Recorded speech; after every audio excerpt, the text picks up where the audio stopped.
ዛሬ ግን ፋኖ ወደ 4 ኪሎ ሄዳል ብዬ አላስብም። እስላሞች እንግዳ ናቸው። ኦርቶዶክስ ላይ አፋችሁን መክፈታችሁ። ዛሬ ግን ፋኖ ወደ 4 ኪሎ ሄዳል ብዬ አላስብም። ትግሬ እኮ መጥቶ በክልል ውጭ ላይ ነው፣ በአማራ ክልል ላይ ነው ተዋጥቶ ያዋደመው። ፋኖ መሄድ የነበረበት ወደ ሸዋ። ምክንያቱም ኦሮሞ ሲወድቅ ኦሮሞዎች ደግሞ የአማራን ያክል ይሰማቸው ነበር። ቤታቸው ሲቃጠል፣ ልጆቻቸው ተኩሶ ባረባ ጥይት ሲሞት፣ ድሮን ሲወድቅ አብረው ሲመቱ ያኔ ለካ አማራ ሲመታ ነበር እንዴ ብለው አብረው ማመጽ ይችሉ ነበር። ለዚህ ነው ጦርነቱን ወደ ኦሮሚያ ክልል ብንወስደው የኦሮሞ ህዝብ እርግጠኛ ነኝ ከአማራ ጋር ይቆም። ይሄንን የፋኖን ትግል በኦሮሚያ ላይ በጥርጣሬ አይን እንድታይ ያደረገውን አንድ ነገር ልንገርህ። የፋኖን ትግል ለምሳሌ ሸኔንም የጠየቁት ሸኔን በኦሮሚያ ላይ እየተዋጋ ያለው የኦሮሞ ልዩ ኃይል ነው። ሸኔ በኦሮሞ ልዩ ኃይል ሲገረፍና ሲዋረድ ፋኖና ሻዕቢያ ገቡ ይላል። በተመሳሳይ ፋኖንም በአማራ ክልል ላይ የአማራ ልዩ ኃይልና ሚሊሻው እየገረፈው ሲያዋርደው የኦሮሚያ ልዩ ኃይል ገብቶ ዘረፈ፣ ገደለ ይላሉ። ይሄን ያዝ። በሁለተኛ ደግሞ የፋኖ ትግል በጥርጣሬ አይን እንድታይ ያደረገው በውጭ ያሉ ፋኖ ደጋፊ የሚመስሉ እንደነ ሀብታሙ አየለ ትልልቅ ሸማግሌዎች ተሻገር ወለጋ ያንተ ነው ዝረፍ የሚሉ አብሮ የኖረውን ማህበረሰብ ለማገዳደል እንደ ፍየል የሰው ስጋ ጠብሰው ያሉ ሰዎች፣ እነዚህ ሰዎች የፋኖ ትግል የኔ ነው ብሎ ሌላ ብሔር ብሔረሰብና ህዝቦች እንዴት ይቀበል? ሌላው ደግሞ የፋኖን የሚመሩ ግሩፖች በነገራችን ላይ የተማረኩ ናቸው። መንግስት ማርኮ ቪላ ቤት አስቀምጧቸው እንደ ዘመነ ካሴ እነ ምሬ ወዳጁን አስቀምጦ አብልቶ አጠጥቶ ስለማይፈልጋቸው ለቋቸዋል። ፋኖ የህዝብ ታጋይ ከሆነ ይቅርታ ጠይቆ በነበሩ በተማረኩ ግሩፖች ነው እየተመራ ያለውና አባታችን ተማርኳል፣ እኛም ተደግመናል የሚል ተረትም 100% ደግመዋል። ንገራቸው አማራው ዝም ብሎ አባታችን ተማርኳል፣ እኛም ተደግመናል የሚል ተረት አይሰራም። አብሮነት የሚታሰብ ከሆነ የፋኖ ትግል ለሌላው ብሔር ብሔረሰብና ህዝቦች መብት የሚታገል ከሆነ ለምሳሌ በጎጃም አካባቢ የሚንቀሳቀሰው የነዚህ እስክንድር ነጋ መጀመሪያ አዲስ አበባ ህዝብ ብሎ ተነስቷል። እሱ የፋኖ ታጋይ ነው። እሱ ለብቻ ወጥቶ መግለጫ ይሰጣል። የተሰባሰቡ አይደሉም። እንዴት ነው የነሱ ትግል ተሰባስቦ ህዝብን አንድ ማድረግ የሚችሉት? አልመለስክልኝም። ደግሞ የትኛው ፋኖ ለምሳሌ እኔ ከሚሴ አካባቢ ነበርኩ። ፋኖ አልተዋጋም። በጦርነት ጊዜ ፋኖ ከኋላ እየመታ ቀድሞ እየተራመደ ሲዘርፍ የነበረው በዛን ጊዜ ወያኔዎች እየተወቡ ወደ መሀል ከአገር ሲመጡ ኮምቦልቻ ላይ በጋሸና በኩልና ኮምቦልቻ ላይ ኮማንዶዎች ገብተው እነዛን አዋርዶ እስከሚመልሱ ድረስ ፋኖ ሲዋጋ አልነበር። እንደውም ላለመሸፋፈን አብዛኛዎቹ የትግሬ ተዋጊዎች አይዘርፉም ነበር። እዛው አካባቢ የሚኖረው ፋኖ ነው ይባይሎ ሲዘርፍ የነበረው የዛን ጊዜ ጸጉራቸውን ያንጨበረሩ አብዛኛው ፋኖዎች እንደውም እዚህ ከተማ አዲስ አበባ ገብተው ነበር ሸሽቶ። በኋላ ግን ወደ ኋላ ተመልሶ ወያኔዎች ሲመጡ አልተፈናቀላችሁም ብሎ እዛ አካባቢ ሲኖር የነበሩት ህዝብ ነው ሲዘርፉና ሲገሉ የነበሩ ከህወሓት ጋር አብራቸዋል በማለት ፋኖን ናና ተዋጋ ብሎ የጋበዘው የለም በትግራይ ጦርነት ላይ። ምክንያቱም ፋኖ ከህዝቡ የወጣ ወጣት ስለሆነ ጦርነቱ የህዝብ ለህዝብ አልነበረም። የትግራይ ጦርነት ህግ ማስከበር በመንግስትና በህወሓት ግሩፖች ጋር ነው ጦርነት የነበረው። ፋኖ ለምን ይጋበዛል? እዛ አልተጋበዘው። ፋኖ ግን በኋላ ላይ የሚሊሻ መሪው እንደተናገሩ ፋኖ በገዛ ፍቃዱ በነበረው ቁርሾ ሄዶ ተዋግቶ ሊሆን ይችላል። ያለህን ታጠቅና ተነስ ያለውን ገዱ አንዳርጋቸው ፋኖ ባልተጋበዘበት አገዳድሎታል አብይ አህመድ ያልከው ይሄ መስተካከል አለበት። አግባብ አይደለም። አብይ አንድም ቀን ፋኖን ተዋጋ ሲል አልሰማሁም። ሸኔንም ሲጋብዘው ሰምቼ አላውቅም። ለኔ ህወሓት ፋኖና ሸኔ ልንገርህ ሞታ እኔ ትምህርቴን አጥቻለሁ። ለምሳሌ በያኔ ጊዜ በዚህ ምክንያት ፋኖና ሸኔ የተባሉ ግሩፖች ደግሜ የምነግርህ የፍየል ጠባቂዎች ነበሩ እነ ዘመነ ካሴ። ሌላው በኤርትራ በረሃ ሲዋረዱ የነበሩ ናቸው። ያኔ እናቶች በህወሓት ታጣቂ ሲዋረዱ እነሱ አልነበሩ። ህወሓት ማስተር ማይንድ ሆና ወያኔ ስትመራ ዳውን ወያኔ ብሎ ያወረዳት የኦሮሞ የአማራ የኢትዮጵያ ወጣቶች እንጂ እነዚህ አልነበሩ። የትኛውን ታንክና ስናይፐር እየነዱ ነው ወደ ኢትዮጵያ የገቡት እነሱን ይልቁኑ ነፃ ያወጣቸው ህዝብ ነው ዛሬ እያገዳደሉ እያባሉ ያሉት። እነዚህ ሶስቱ አሁንም ቢሆን ለሀገር ቀውስ ናቸው እንጂ ምንም የሚፈጥሩት ነገር የለም። የሚቀበሉ እስኪ ይሄ መንግስት ይውረድ እንበል። ይሄ መንግስት ለዘላለም ስልጣን ላይ አይቆይም። ፋኖና ሸኔ ራሱ ፍላጎታቸው የተቀራረበ ነው ወይ?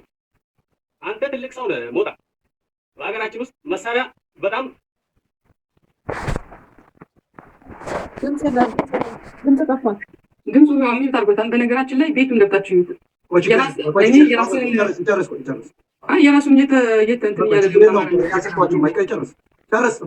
አትሰማም።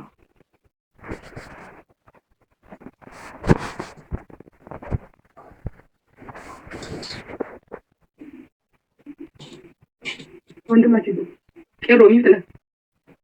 አትሰማም እኮ ድምፅ ጠፋ። እኔ የማምንበትን ነው የምናገረው። ቤቱን ገብታችሁ ይውላችሁ፣ ማንም ቤቴን ማየት ይችላል።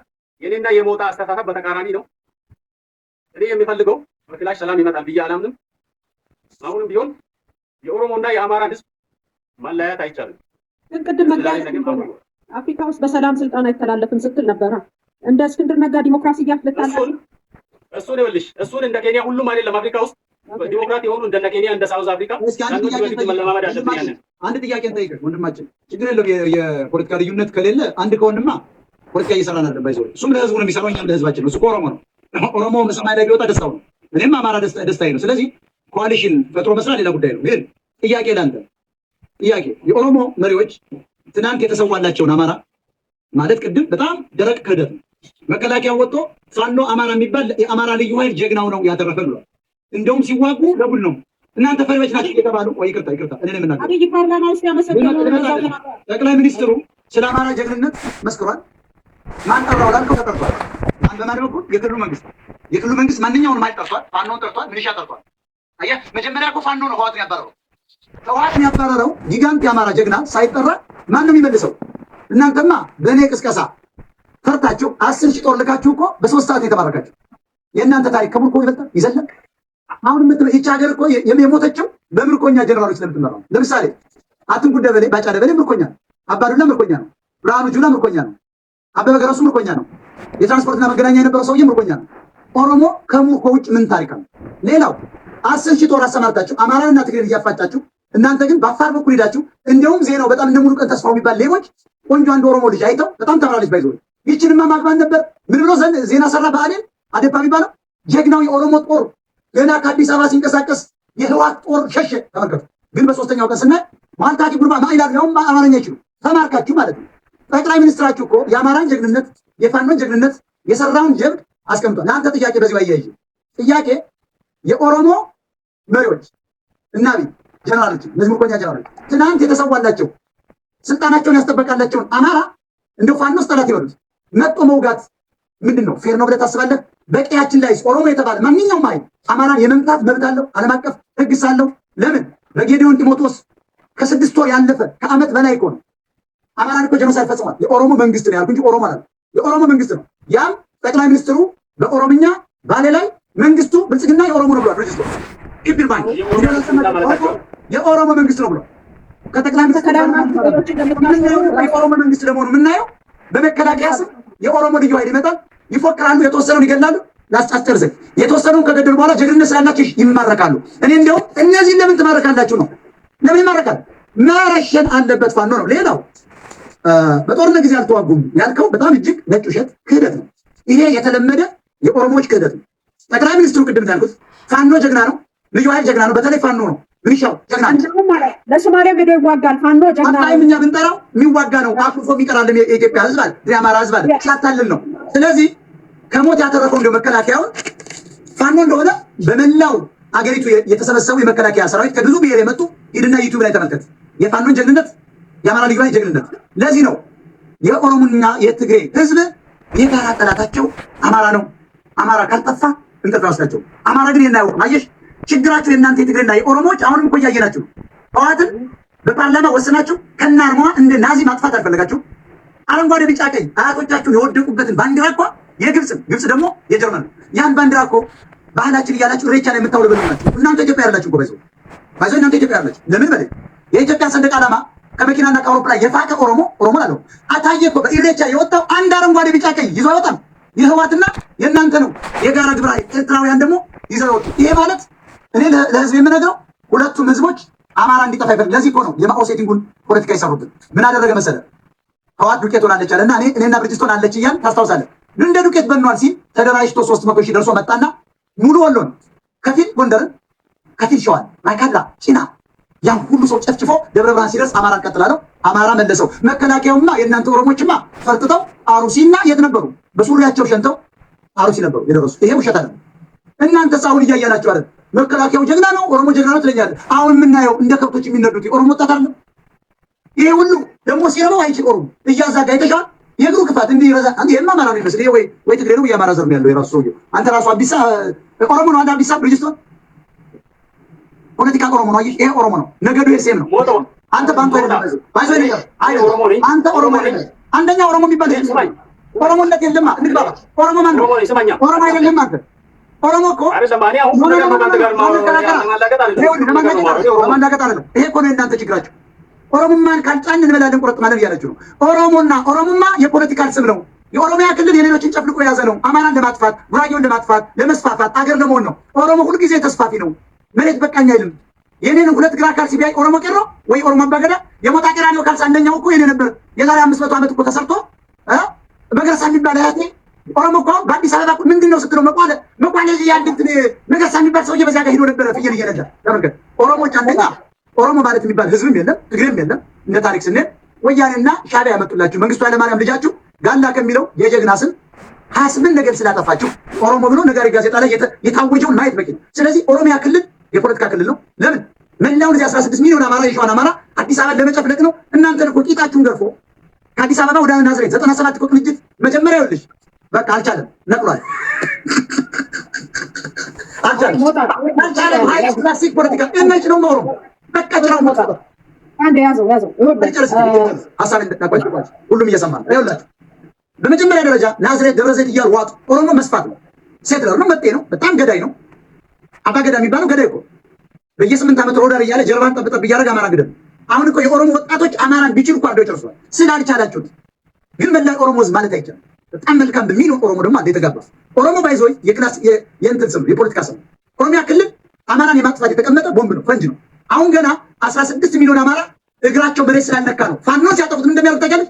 ከኦሮሚያ ክልል ከልጅ ዋዘን ተገና ምን ይሉታል? በጥይት እያረዱ ሁለቱም ትግሬዎች ቁጣ ይሉታል። ካወጡ በኋላ እንደ ፍልስጤም ህዝብ ትግራይ የራሱን ሀገር ትግሬኛ፣ ኦሮሞ የራሱን ሀገር መስርቶ ደቡብ ኢትዮጵያን ሰልቅጦ የእስላም ሀገሮችን ወደ ሶማሊያ ወደሚፈልገው የአሜሪካና የእንግሊዝ ፍላጎት ጠቅልሎ 3 ሀገር ሆኖ ቁጭ ነው የሚለው ታያለሽ። ኦጋዴን፣ አፋር፣ ሶማሌ ወደዚያ ነው የሚሄደው። ይጠቀለላል። ኦሮሞ ትልቅ ህዝብ ነው። ከኬንያ ድረስ ከፍቷል። እስከ ጎጃም መጥቷል። ግድቡን እያጠቃለለ ነው። አብይ ሲመጣ እኮ ገና እንደ ትግሬዎች ምንድን ነው ያደረገው? በኦነግ ስም በአባይ ግድብ ዙሪያ ያለውን አማራ በሙሉ ከቤንሻንጉል ያስነሱታል። እየገደለም እየጨፈጨፈ እያስፈራራ እየቆራረጠ። ለምሳሌ ገዳሙ ዝቋላ ለምንድን ነው በለቅሶች የሚከተከቱት? ፈርተው እንዲለቁ። ለምንድን ነው? ለአዲሱ ኤርፖርታቸው። ለምን ኤርፖርት ይገነባሉ? ኦሮሚያ እያሉ የሚዘምሩላት ሀገር እየተገነባች ነው። ለምንድን ነው ትግሬ ሲኖዶስ ያቋቋሙ? ለምንድን ነው ኦሮሞ ሲኖዶስ ያቋቋሙ? አህያ ነው አማራው። ስለዚህ ለማጠቃለል ያክል ኦሮሞች እኮ ተስፋፊ መሆናቸው ብታይ ወያኔ በግድ ናዝሬት አዳማ የኛ ነው ሲሉ ቀረቡ። ጮሁና ጽሕፈት ቤት እዚያ ተሰጣቸው። ትልቅ ቤተ መንግስት ሰሩ። ከዚያስ አዲስ አበባ ርሬ ብለው መጡ። ጡቴ ላቴ ምንድን ነው ያሉት? ምንድን ነበር ልዩ ጥቅም? ኦሮሞ ምን አባት ልዩ ጥቅም አለ? የኦሮሞ ውሽማ ነው ወይም ሚስትና ልዩ ጥቅም። የአብይ አህመድ ዝናሽ ታያቸው ነው። የምን አባት ልዩ ጥቅም ነው?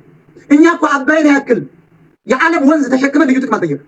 እኛ እኮ ለኢትዮጵያ ገቢ ለኦሮሞና ለትግሬዎች ትምህርት ቤት አዳሪ ትምህርት ቤት የሚከፍሉት ቅርሶቻችንን ላሊበላን፣ ፋሲል ግንብን፣ 44ቱ ታቦት፣ ጥምቀት የሚከበረው ገንዘብ ያ ሁሉ ቤተክርስቲያን በኢትዮጵያ ሰርተን አማሮች ከዚያ የሚገባው ካዝና የምትወስዱት እንኳ እኛ አማራዎች ኦርቶዶክስ ብዙ ነን፣ እስላሞች ብዙ ነን። ስለዚህ ከአንዋር መስጊድ እና ከሌሎች ገዳማት ያለውን ገቢ ወደ ልማት አዙሩልን ማለት እንችላለን። ሌላው አማራ ክልል እንዳይጠቀም በአማራ ክልል ያሉ የኢትዮጵያ ቅርሶች እዚያ አማራ ክልል ያሉት ላሊበላም እኛ ጋር ምን አለ ኦሮሞ ሀገር ሰርቻለሁ ይላል። እንኳን ሀገር እንዲሰራ ቦታ የሚባል እንደነ ዘመነ ካሴ ሰፈር ቦታ ይሰራል። እንደኛ ሰፈር እንደ ቦታ የሚባል ያውቁ ጥበብ የለው ነው ማለት ነው ዘላን። ስለዚህ አሁን ምን አደረጉ? 97 ሲሸነፉ ተሸነፍን መስሎት መለስ ዜናዊ ፈራና ወዴት መለሳቸው? ብልጭ ወደ ናዝሬት ቂጡን። ኦሮሞ ደግሞ አሁን ሰው ነው ወይ እንደ ህዝብ ቂጡን እየነካ ውጣ። ትግሬ እኮ ነው 3 ሚሊዮን የማይሆን ውጣ። ታግሎ የመጣ ነው ውጣ። ግን ከዚያ ሲያባረው ከአዲስ አበባ ግንኙነት ሳዱ ነቅሎ የት ሄደ? የት ሄደ? ብልጭ ናዝሬት ተመለሰ። በኋላ ነው አሁን ደግሞ እንደገና ሲመቻቸው ወደ አዲስ አበባ ይመጡ። ስለዚህ አዲስ አበባ ሸዋ ግዛት ነው። ጉራጌው የሚኖርበት እኮ አማራ የሚኖርበት ነው። ኦሮሞ የሚኖርበት እኮ ያንተ ማናባት ከሰጠ ልዩ ጥቅምህ ዝናሽ ታያቸው ወይም የኦሮሞ ውሽማ ወይም ሚስት ነች። ልዩ ጥቅም ያ ልዩ ጥቅም የምን አባት ልዩ ጥቅም የሚሰጥ መለስ ዜናዊ እኮ አማራ ስለሚጠላ ልዩ ጥቅም በኦሮሞ የተከበበች ናት የሚል እኮ ኦሮሞዎች ትግሬዎች የኦሮሞን ቡና ስለሚፈልጉ እኮ ነው። የወለጋን ወርቅ ስለሚፈልጉ እኮ ነው። ከጎጃም ገንጥለው የኦሮሚያ ክልል ያደረጉት። ወለጋ እኮ 86% አሁንም አማራ ነው። ሂዳንተ አንገርኩትን አማራ ብቻ ማን ያ አንደውም የተወሰነ እኮ የተፈናቀሉ አለ እኮ እንደታጠቀ። ስለዚህ ወንድሜ የኦሮሞ ህዝብና የትግሬ ህዝብ እንደ ህዝብ አንድ ነው። ጠላታቸው የጋራ ጠላታቸው አማራ ነው። እንዲጠፋ ይሰራሉ። አማራ ግን ጅል ነው። ይሄን አያውቅም። አማራ ግን በተቃራኒ ኦሮሞ ወንድሙ ነው፣ ትግሬ ወንድሙ ነው። እነሱ ግን ሁለቱም ፖለቲካል አስተሳሰባቸው አማራ የጋራ ጠላት ነው። ለዚህ እኮ ነው ተማምሮ እየመቱት ያለው አያችሁ። ስለዚህ ኦሮሞዎች ሀገር እየሰሩ ነው፣ ሪፐብሊክ እየሰሩ ነው። ቲዲኤፍ ማለት እኮ ትግራይ ዲፌንስ ፎርስ ትግራያንስ ምናምን ማለት እኮ ቲዲኤፍ ኢዝራኤል ዲፌንስ ፎርስ የአንድ ሀገር ማለት ነው። ስለዚህ ኦሮሞ የግብፅ ባንዲራ እያውለበለበ ኢትዮጵያዊ ነው ልትሏችን ወዴት እየሄደ ነው? ያ ሁሉ ወጣት አያምንበትም ማለት አማራ ጸል ነው፣ ጨፍጫፊ ነው። ስለዚህ እናንቀበለው። እኛ ትግልን ማንሸከም፣ ኦሮሞን ማንሸከም። ኢትዮጵያ ውስጥ በትጥቅ ትግል የሚመጣ የለም ያለው በቅርብ ቀን እናሳያለን። ይሄ ቦርኮ የሚባለው ፋኖ ጦር የቅሰናም ዝም ብሎ መሬን መረጥኩ ምን እያለ ሽምቅ ተዋጊ ሆኖ እያለ በስልክ የሚናገር በጠላት ሚዲያ እየወጣ ዝም ብለህ ተበለጥ እምቢ ያለ ከሌላ ያንቶ ሌባ ነው ይሄ ፋኖ። ከነዚህ ስር ያለው እንግዲህ የተውጣጣውን እኮ ይዘን ወደ አዲስ አበባ የምንሄደው ነገር ይኖራል።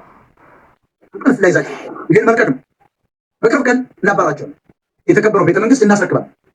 አማራ ህዝብ የራሱ አንጥሯ ንብረቱ ነው። አዲስ አበባ ሸዋኛ ነው። እንመጣለን።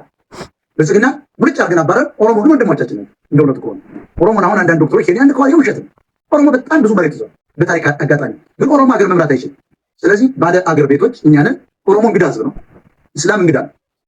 ከኦርቶዶክስ በኋላ እንደምታውቁት አረቦች እንደመሰከሩት መጤ ነው፣ አሳይለም ሲከር ነው። ፈቅደለት የምንኖር እስላሞች እንግዳ መሆናቸው እንዳትረሱ። እያሳሰብናቸው ልጅ ማይ ኒው ጀነሬሽን አማራ እንዳትረሳ። እስላሞች ራሱ አሁን የአማራ እስላም ሲያልቅ ሰላማዊ ሰልፍ አይወጡም፣ አይቃወሙም። እንኳንም አልከው ይላል እና አህመድ ጀበል አይነት ፍልስጤም ተመታ ሲል በመሬት ይተጣሉ። ከፍልስጤም ጎን ነው የሚሉ ኦሮሞዎችም ሌሎች። ስለዚህ እስላሞች በታሪክ አጋጣሚ ንግዱን አማራ የማይረባ ስለሆነ ንግዱን ሰጥቷቸዋል። ሚሊዮነር ስለሆናችሁ ፎቅ ስለሰራ ምንረሳል እንዳይመስል የግራኛ አህመድ ጭፍጨፋ ረሳው። ስለዚህ እስላሞች እንግዳ ናቸው። ኦርቶዶክስ ላይ አፋችሁን መክፈታችሁ አችሉማ መብት የላችሁ፣ በቃ መብት የላችሁ። ዩ አር ሴትለርስ እንደ ኦሮሞ ማለት ደግሞ ይሄን የሚያቀርበው ኦሮሞ አፋር አይደለም። አፋር መኛ ዘው በጣም እንደ አማራ ተዋጊ ሌሎች ናቸው። የኦሮሞ የስልጤው ምናምን ስልጤ እኮ አሁን የስልጤ እስላም እኮ አሳዶ ነው የሚያርድሽ እኮ ሲያርድ እኮ አይተናል። የጅማ እስላም እኮ አሳዶ ሲያርድ ያሩሲ አይተናል። ሻሸመኔ መጥቶ በ15 ሺህ በአንድ ጊዜ ሲያቃጥል ከተማ። ስለዚህ አማራዎች ይልቅ እነዚህ አክራሪ እስላሞች ሀገራቸው እንዳልሆነ በግዞት በምንድን ነው የሚባል በይሁንታ በአማራ ነገስታት አሳይለም ሲቀር ሆኖ መጥተው እንደቆዩ ነገሮች። አይ የአማራ እስላም እየተገደለ ፍልስጤም ጎን ላይ ካልክ ፍልስጤም ጋር ልካለ ቂጥን እየወጋን እናስወጣለን ማለት ነው። ወይ ሀገር ክንሆን እስላም ሲገደል እስላም ስለሆነ በአላህ በኩል አንድ ስለሆነ ቁምለት እሱን ላንተ ይቁም እንጂ የአማራ እስላም ሲገደል አማራ በመሆኑ አውቀህ ተውት። ለፍልስጤም ግን እንውጣ የሚል የፍልስጤም ባንዲራ እኮ ነው የምትይዙት። የኦሮሞ እስላሞች እኮ የፍልስጤም ባንዲራ ነው። እኛ ምን አገባን? ስለዚህ ኦሮሞ ራሱ እንደ ህዝብ መጤ መሆን ግን ማወቅ አንድ ቀን 800 ዓመት ላይ ልትባረር እንደሚችል ማወቅ ነው። አማራ ቢጠናቀቅ ሊያባረር እንደሚችል እንደ ድሮ እየመጣ እኮ ሊያባረር እንደሚችል ለምን በለ እዚያውን ምን እነ ሞሮኮ እነ ምናምን የሚባሉ ነጭ የሚመስሉት ሀገሮች እነ ግብጽ እኮ ከየት የመጡ መሰለህ? ጥጋበኛ እስላም የቱርክ እስላም ጠግቦ ለ850 አካባቢ ለ750 ዓመት አካባቢ ቀጥቅጠው ነጮችን ስፔንን ጨምሮ ገዝተው ተሸንፈው ነው አለ እንደበጅቶ ኦሮሞ ገና 500 ዓመት አልሞላም። አታናፋ አባላፋ መሬት በኃይል ይዘህ አሁን እኮ ጨካኝ ናቸው። አማራው ለ3000 ዓመት የታረሰ ከክልሉ ውጣ እያላችሁ በወያኔ ሰበብ እናንተ እየጨፈጨፋችሁ እያስፈራራችሁ በአንድ ክልል አድርገን እንጨርሰዋለን አትችሉ። 90% ያልታረሰውን መሬት መጠን እንደምናርሰው አስረግጬ ነው ነገር። ያኔ የስራ ህዝብ ስለሆነ ኦሮሞ ይጠግባል፣ አማራ ይጠግባል፣ አዲስ አበባ ይጠግባል፣ ከተማው ይጠግባል፣ ትምህርት ቤት ይሰራል። አማራ ሲመጣ እንደዚያ። ግን ዛሬ ላቲናት ፊንፊኔ ናት የምናባት ፉን ያርግና የምናባት ፊንፊኔ እኛ እያደራጀን ያለው ፋኖ ያንን ለማምጣት ነው። ኢትዮጵያኖች እኩል የሚኖርባት ከተማው የእኩል ኢትዮጵያኖች የኦሮሞም የአማራም የሌሎች የሚኖርባት ዘረኝነት ጠፍቶ ህገ መንግስትን ቀደን ኦሮሞ አማራ የሚል በ20 ዓመት እንዲቀጣ የምናደርግባት አንዲት ሰንደቅ ብቻ የሚውለበለብባት ልማት እኩል የኢትዮጵያ ህዝብ እኩል የሚለማባት እኩል የሚሞትባት አማራ ከዚህ በኋላ እየሄደ ድንበር ላይ አይሞትም። ያንን ለማምጣት ነው ፋኖ መታገል ያለበት። አሁን ያለው ፋኖ ነው የኛ ፋኖ ግን አሁን ቁጭ ብሎ የሚሰማን ፋኖ ግን የኛ አይዲያ ነው ያለው። ኦሮሞን ለመጨፍጨፍ አይሄድም በፍጹም። ቢሆንማ አሁን ይዟቸዋል እኮ አይደለም ለብርጅስቶ ይጨፈጭፋቸው ነበሩ። ቅድም እንዴት ይጠይቀኛል ይሄ ጥያቄ? ዘረኛ ካልሆነ ብርጅስቶ እነ ዘመነ ካሴ ብቻ እየቀለሙ ለምን ተገደለ? እየገደልክ ታዲያ 200 የአማራ እናት ከገደለ በኋላ እኮ የሚማረክን ጀሮ ነው የምንለው። እኔ የጦር መሪ ቦልዛ የምናባት ዩናይትድ ስቴትስ አልፈረው ፋኖ የታባቱ ይታወቃል። መለጥለጥ ነው እንጂ አባይ ማን እንደ እንዲሻ ማን ነው እሱ? ጠግቦ የመጣ እኮ ኦሮሞ ጭንቅላቱ ትፈልጠዋል፣ ታቃጥለዋል። የአብይ ጦር ነው፣ የአብይ ስልጣን አስጠባቂ ነው፣ የኦሮሞ አስተስፋፊ ነው። ተስፋፊ እኮ ነው። ወለጋ ላይ ጨፍጭፏል።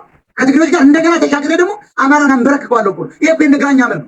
አማራ ተኝቷል። የወዲት ግሩት የተባለ ፈላሻ ከላሊበላ ተነስታ ጉድ ያደረገችው ከትግሬዎች ጋር ረሳው መጥቶ መከተ። የሸዋ ሰዎች ጨዋዎች ናቸው፣ ጀግኖች ነበሩ። ኤራር ላይ መጣና መክቶ አንገቷን ቆርጣ ጠፋ። ሳያርፋውን ማን መጣ? ግራኛ አመል የሚባል ጠላት መጣ። እስላሞች ተዋጋና ጣና አካባቢ ገለ አንገቱን ቆረጡ። አሁንስ ኃይለ ሥላሴን ገለው ምን ብለው መጡ። አሁን ደግሞ ስልጣን አጣለው ነጥቀው። አይቻልም። ኦሮሞ ነጭ ለብሰህ እየዘለልክ ዛፍ እዚህ ጋር አድርገህ የግብፅና የጀርመን ባንዲራ ይዘህ አትቀጥልም። ይህን አሰብ ይጨነቃል። በጦርነት ይለይልናል። የራሳችን ሀገር እንሰራለን። አንተ ደግሞ ምርኮኛል። እንደ በግ ነው የምንለው ኦሮሞ ሆነት እንደ በግ እያለ ምንም ጥይት ያስፈልግ ቂጥን ገርፈን አገር መስራት እንችላለን፣ ወይ ደግሞ ቂጥን ገርፈን እንገዛለን። ይሄ ፋክቱ እየመጣ ግን ለአንተ የታገለልህ ፋኖ አጠፋለሁ፣ አማራን አጠፋለሁ። ማነህ? ኦሮሞ ማነህ? ማነህ? በአማራ ርስት ላይ መጣህ የምትዘባበት ስለደከምህ በሃይማኖት ስላሰራችሁ። ግን አሁን አማራ ተነስቷል። አርባ አይለቅህም። ምንድን ነው ሲመጣ ኦሮሞ ልትስፋፋ ላይ መጣ በለው። የአያቶችን የይፋትን ሱልጣን ያመጣዋል። ደግሞ እነማን? ሙስሊሞች ይመጣሉ። ይፋት እኮ የነሱ ስልጣኔ አማራዎች ናቸው።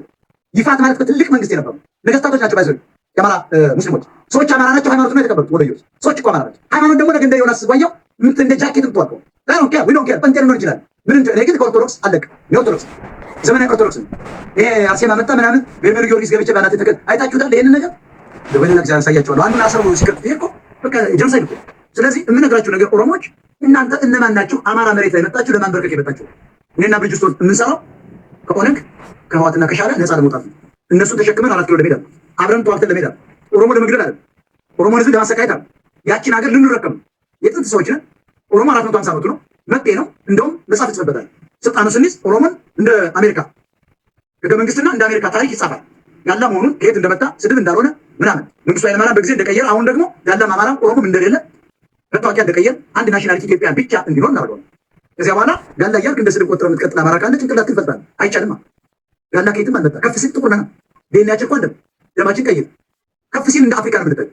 ኦሮሞዎች ስለመጡ በታሪክ አጋጣሚ ወደ ኬንያ እንልካለን። አይቻልም። ግን እየተዋጉ ከመጡ ግን ወደ ኬንያ መግፋታቸው አይቀርም። ለምን? ምርኮኛ ናቸው። እንደውም እናንተ መሸከሙ ነው የሚያቀተል። ብርጅስቶ ስንት መኪና ስንት አውሮፕላን እናዘጋጃለን። ማርከ ነው ለኦሮሞ ኬንያ ለመድፋት ይሰማሻል። ያ ቢሊዮን ዶላር ያስፈልገናል። ዝም ብለን እርሻ እንዲያል ስናደርገው በኋላ ስንመጣ ከጠገበ ማለት ነው። እንደገና ወዲህ ወስቂቱን ገርፈን አንገቱን ቆርጠን ስናሸንፈው ምን እናድርገው ነው? እንጫነው ወደ ኬንያ ወይስ እንደ አረብ ሀገር እዚያው የሚናፍቃት መካ መዲና ላይ እናድርገው ወይስ አንድ ላር ተልቀው ምንድን ነው የምናደርገው? ዝም ብለን እንደ ሮቂቱን በጅራፍ እያልን 40 በሳምንት እየገረፍን እናሳርሰው አሞሌ ጫው ሳይሆን በኮምፒውተር በላፕታፕ ብንቀይረው ወደ አሜሪካ ወይስ ምን እናድርገው? ለቻይና ግንባታ ለዩክሬን ፈርሳለች። ለዩክሬን 50 ዓመት ነው የፈጀው ታውቂያለሽ። ዩክሬን ለመገንባት ኦሮሞችን ልጅታቸው እንዴ በምን ብንሸጠው አይቻልም? አንደኛ አይመለስማ፣ ሰላም እናገኛለን። ስለዚህ ምን ማድረግ ከሆነ ልክ እንደ ቻይና ገብተሻል። እስር ቤት እንልና እንሸጠዋል። ቢል እንዳለ አረብ ሀገር ሄዳል ይሸጣል። ነዳጅ ያላቸው ቂጡን እየወጉ ያስልም አሉ። እዚህ አሜሪካ ቁጥቁር እኮ እነሱ ናቸው አይደለም? አታውቂም? የቴክሳስ ጥቁሮች እኮ ኦሮሞች ናቸው። ፋክት እኮ ምን ልክ ነው ያስቆመላቸው? ብቻ ነው የሸጣቸው አባጅፋል። ይሄ እኮ ነው አሁን በካሞሌ ሽያጭ የተረፈ ኦሮሞ እኮ ነው የሚያቀርበው። እኔ ኦሮሞ ህዝብ በጣም ወደዋለሁ። እንደውነቱ በጣም ጥሩ ህዝብ ነው። ዘረኞችን ነው የምላቸው። ዘረኞች ግን አማራ ለማጥፋት በቃ አይተኙልን። የትግሬ ዘረኞችና ኦሮሞ ዘረኛ የጋራ ጠላታቸው አማራ እንጂ 11 ሚሊዮን አማራና ኦሮሞ ተጋብቷል። ከዚያ የተወለደውን ኬንያ እንልከው የሰለጠነ ነው። ተግባብቶ እኮ ነው የተዋለደው። ኦሮሞና አማራ ምን ማለት ደላችን አለው ያልተዋለው እሱን እንጥልና ይሄ ጋላ የሚባል ኦሮሞዎች ትተን ጋሎችን አልነበረም። ብርጅስቶ አይጠቅሙም። እንደ ሐመድ ጀበል ያለው ይቁይ ወጋሽ አውሮፕላን ላይ እየጫንሽ ትሰጃለሽ። በቃ